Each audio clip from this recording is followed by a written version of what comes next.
حل نظر نہیں آتا تو وہ پھر اللہ تعالیٰ کی طرف رجوع کرتے ہیں۔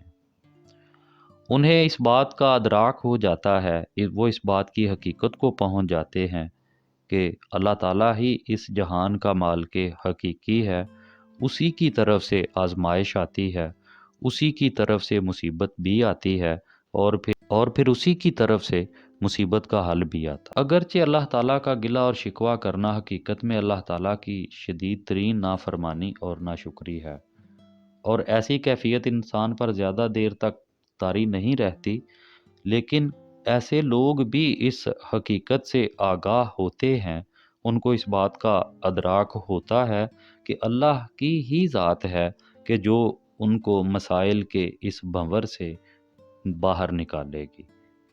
شاعر نے دراصل اللہ تعالیٰ کی عظمت اور کبریائی کا ذکر کیا ہے کہ وہ لوگ جو گلہ اور شکوہ کرتے ہیں وہ بھی اپنے دل کی اتھاہ گہرائیوں میں اللہ کے وجود کا اقرار لیے ہوتے ہیں، مگر حالات ان کو اس طرح کمزور اور بے بس کر دیتے ہیں کہ ان کی زبان پر حرف شکایت آ جاتا ہے۔ چھٹے شعر میں حالی کہتے ہیں، آفاق میں پھیلے گی کب تک نہ مہک تیری، گھر گھر لیے پھرتی ہے پیغام صبا تیرا۔ آفاق افق کی جمع، اور آفاق سے مراد یہ دنیا اور کائنات۔ پھیلنا، بکھرنا، مہک خوشبو کو کہتے ہیں، پیغام، پیام، سندیسہ، صبا صبح کے وقت چلنے والی باد صبا۔ مفہوم کے حوالے سے دیکھا جائے تو حالی کہتے ہیں کہ اے اللہ تعالیٰ، تیری ذات کی پہچان جہاں میں کب رک سکتی ہے، جب کہ صبح کی ٹھنڈی ہوا ہر جگہ، ہر کونے اور گوشے میں تیری ذات کی خبر پہنچا رہی ہے۔ وضاحت طلب شعر میں حالی کہتے ہیں کہ اللہ تعالیٰ کا پیام اس دنیا کے کونے کونے اور گوشے گوشے تک پہنچ کر رہے گا، کیونکہ اس کائنات میں موجود جتنے بھی مظاہر فطرت ہیں وہ سب اللہ تعالیٰ کی قدرت کاملہ اور قدرت تخلیقی ادنا سی نشانیاں ہیں۔ انہی میں سے باد صبا ہے جو ہر وقت جھونکوں کی صورت میں منڈلاتی ہوئی دنیا کے کونے کونے میں اپنے خالق مالک اور مختار کل کا پتہ بتا رہی ہے۔ شاعر کے مطابق جو صبح کے وقت نسیم سحر چلتی ہے تو اس سے ہر چیز معطر ہو جاتی ہے، اور یہ ہوا ہر گھر میں اللہ تعالیٰ کا پیام پہنچانے کا فریضہ سر انجام دیتی ہے۔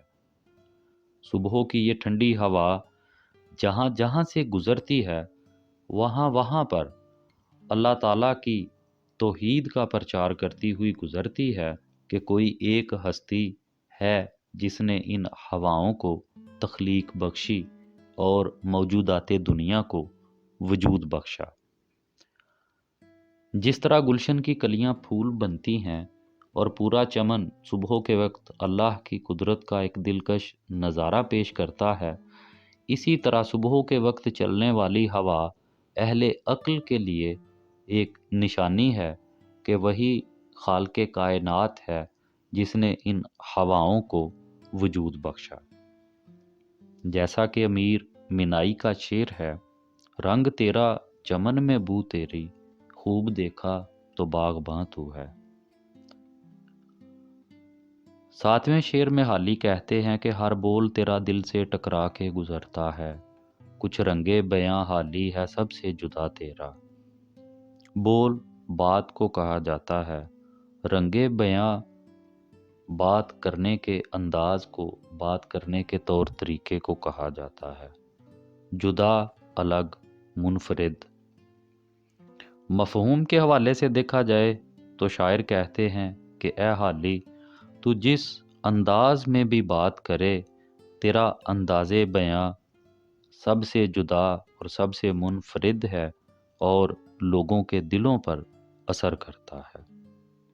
حالی نے خود اپنی شاعری کے بارے میں کہا تھا کہ مال ہے نایاب پر گاہک ہیں اکثر بے خبر، شہر میں حالی نے کھولی ہے دکان سب سے الگ۔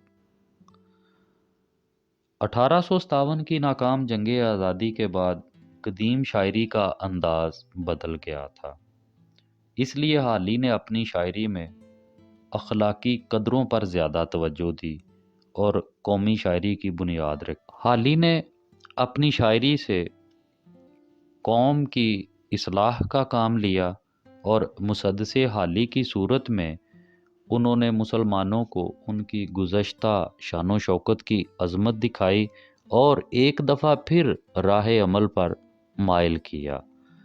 اس شعر میں حالی نے دراصل فن شاعری کے حوالے سے بات کی اور فن شاعری میں اپنے مقام اور مرتبے کی بات کی کہ حالی تو جو بھی بات کہتا ہے شعر و شاعری کی صورت میں جو بھی اپنے تصورات، خیالات اور افکار کا اظہار کرتا ہے، اس اظہار کا انداز ایسا انوکھا، نرالا، دلچسپ اور دل فریب ہے کہ ہر ایک دل میں اتر جاتا ہے۔ تیرے شاعری کے جو مصرے ہیں وہ ہر ایک کے دل سے ٹکرا کے اس طرح گزرتے ہیں کہ اس مصرے کا جو پیغام ہے وہ دل میں اتر جاتا ہے۔ تو جیسا کہ پہلے کہا گیا، حالی نے اپنی شاعری سے قوم کی تعمیر کا کام لیا، قوم پر راہ عمل کو واضح کیا اور قوم کو اس بات کا درس دیا کہ عملی زندگی میں ہمت، کوشش اور جدوجہد سے کام لیں۔ تو شاعری حالی کے نزدیک بھی اپنا پیغام پہنچانے کا ایک ذریعہ تھی، اس لیے اس شعر میں وہ دراصل اپنی شاعری کا ذکر کر رہے ہیں کہ حالی تیرا ہر بول جو ہے وہ بہت دلچسپ ہے، تیرا ہر بول بڑا دلچسپ ہے اور اپنے اندر ایک پیغام رکھتا ہے۔ تیرا انداز بیاں، انداز سخن، شاعری کا رنگ دیگر سب لوگوں سے منفرد اور الگ ہے۔